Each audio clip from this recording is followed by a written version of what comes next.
Welcome back to the channel.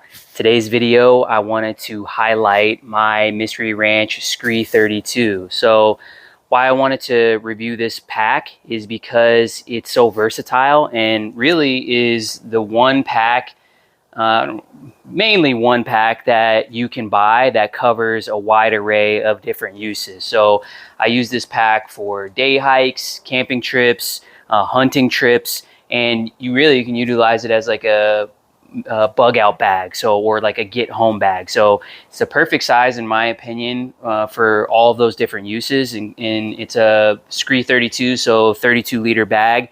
And so what I'll do is I'll kind of just go over some of the general features of the bag, and then obviously the internals, and mainly how I use it, which is just a typical day pack. So let's get into it. Starting with the front of the bag, you'll notice you have some compression straps here, so you can really cinch it down if you want to do that. You have some daisy chain running up and down the length of the bag, and you can hook whatever accessories you want there. And then you have a couple bungees with some loops at the bottom. So I've run my tripod on this. I've done trekking poles and that sort of thing. So it's a nice feature to have with that. Moving around to the side, you have water bottle pockets on either side, and you can fit your typical size Nalgene, or I put like hats and whatever else you want in the side. You have a couple more compression straps on either side here as well. And then looking at the strap side, so I typically run a water bladder. So you got a couple ports here for your water bladder hoses. I actually have a pressurized water bladder, so you can pump it up, and then instead of sucking through this, you can just squeeze the mouthpiece, and then it actually squirts water out, which is pretty nice if you want to rinse anything off. On the strap on this side, I put my Gerber Strongarm. So I actually had to, there's not really a good way of mounting this, so I zip tied it actually to this section here and was able to get that secure. So it's nice access to have that on your shoulder. And then the strap comes with a sternum strap, and this is actually an aftermarket one that I added because I actually burned my other one off. That's another thing, is this bag is pretty bulletproof. I actually lit this thing on fire. You can see a couple char marks here. So this thing's been through the ringer for sure, and no other holes or anything like that. And then the waist strap, you have some adjustment with the waist strap. You can take it totally off. And then on the waist strap, you have a couple little pockets that you can keep. Like I had some paperwork in here from a hiking area that I was in. And then same on this side, just a couple little clips that I kept in there. And that's pretty much it for like external features. So it's got a lot of adjustability in terms of the different straps that you can modify. So I got it all dialed in and then zip tied all the straps so you don't have a bunch of stuff dangling everywhere. But yeah, that's pretty much it for the outside. And then digging into the pocket. So this top hood or whatever has two pockets on it. So in this top pocket, I just keep a little waist strap for the Gerber Strongarm. So when I get where I'm going, I can actually unmount this without having to undo the zip ties, and then I can put it on my waist if I want to. So I do that pretty often when you're around camp or whatever. And then the second larger pocket, that's where I keep my first aid kit. So this is the first aid kit from my EDC backpack. So I'll just pull this out of my EDC bag and then throw it in here, and it's got everything that I need with that. And you can check out my other video if you want to see the contents of this. Then I have a fire starter here, just some fire making capabilities if I need it. Pretty nice one there. And then this is a little pocket bellow. So I don't know if you've ever seen a pocket bellow, but it's a collapsible bellow that you can actually stoke the fire with. So if you've never used one of these, it's a game changer for your fire tending and fire maintenance. They actually don't make this one anymore, unfortunately, but I'll link some ones that are similar. I wish they had the ones that are this length, but yeah, you can check that out if you want. And that's really all I keep in the top. I don't like to keep a ton of weight up there. And then getting into the main feature of the bag, which is that Y zipper section. So you can open it up if you want to access stuff from the top, and then you can lay it down, undo the compression strap, and then you can fillet the whole bag open. So it's kind of nice to be able to access everything that easily. And then I'll just kind of go through some of this stuff. So in the main pouch here, I have a chair. So when I'm going on a day hike, it's, you know, usually a few miles, and then I like to get where I'm going and kind of just kick it for a little bit, and then make some coffee, have some lunch. So it's always nice to have a good place to sit. So it's not crazy lightweight, but it's just nice to be able to have a seat when you get there. Moving over here, I just have my coffee mug just for when I make coffee, self-explanatory there.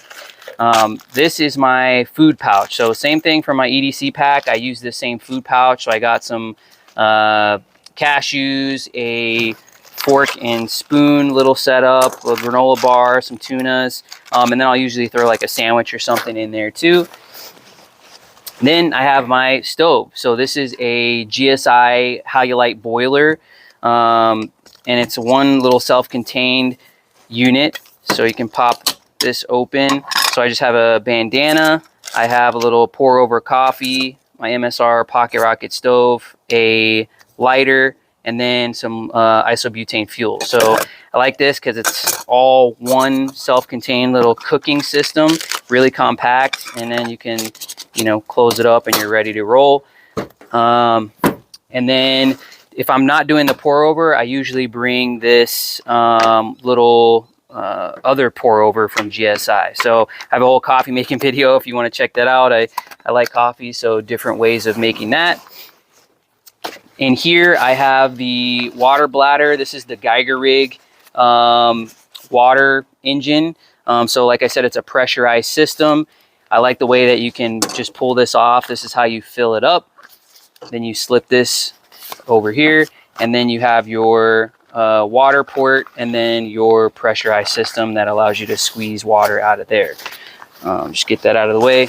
And then as far as the inside of the bag, you just have the water engine pouch, and then no other really significant features in here other than these two internal side pockets. So on this side, I keep my Bahco Laplander. So it's a little saw that I keep. And honestly, I never have utilized this before. There's only been one occasion where I needed to actually make a fire. It was kind of like an emergency situation, but really that's what it's for. It's just emergency preparedness. So I just like to have the ability to process some wood and make a fire if I needed to. And then on the other side, I just keep a shovel for when you got to do your business out there. It's just a little cheapy shovel that I keep. And then I keep some paracord on this little reel that has a little blade that you can cut, you know, whatever length you need off, and then you still have it spooled up. So that is pretty much it. That's what I'll take on a typical day hike.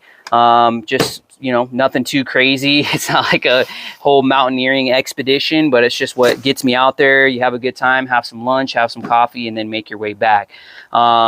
I've actually packed out a deer in this thing. So not a whole deer. I did like half and half with somebody, but it's definitely enough to definitely do what you're going to need in terms of weight, or if you want to do like a bug out bag or a get home bag. There's a lot of space that you can fill this pack out.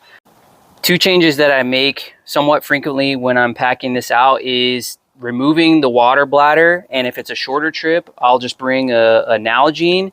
And then a couple other trips, I've brought this Katadyn if it's going to be an even longer trip, and I know that there's going to be water at the location we're going. So I really like the Katadyn system. It's a pump filtration system, and you'll just chuck this in like the stream of water, and then you have another hose that's going into your water bottle or water bladder, and then you can pump this to get the water that you need. So those are two little deviations that I'll do from time to time, but that's pretty much it. So I'll throw the pack on so you can get a look of how it looks on body. It's one of the most comfortable packs that I've ever put on. It feels like it's not even there. Once you have it dialed in on your body, it's super comfortable, and it's probably the only pack that I'll ever use moving forward. So this is what the pack looks like when it's on. So I have my fixed blade right here that you have access to. Got my little pump for pressurized water bladder system, and give you a 360. So it's super comfortable. Everything that I have in the pack that I normally bring with me, it weighs about 10 pounds. That doesn't include any water. So you can do the math on how much water you want to bring and how much weight. Obviously not super lightweight, but it's just what I bring with me when I get out there. So I'd like to hear what sort of things you guys carry, if you think I'm missing anything. And that's one thing I want to mention is on body, I'll usually carry a multi-tool. So this is a Leatherman Signal. And then I also carry a flashlight. I just have a Olight Baton 2 on a little O-link magnet here. So I got my multi-tool and flashlight covered. If anybody noticed, I didn't have that in the pack. But if you got anything else you think I should put in my pack or any other suggestions, I'd love to hear it. But otherwise, we'll see you on the next one.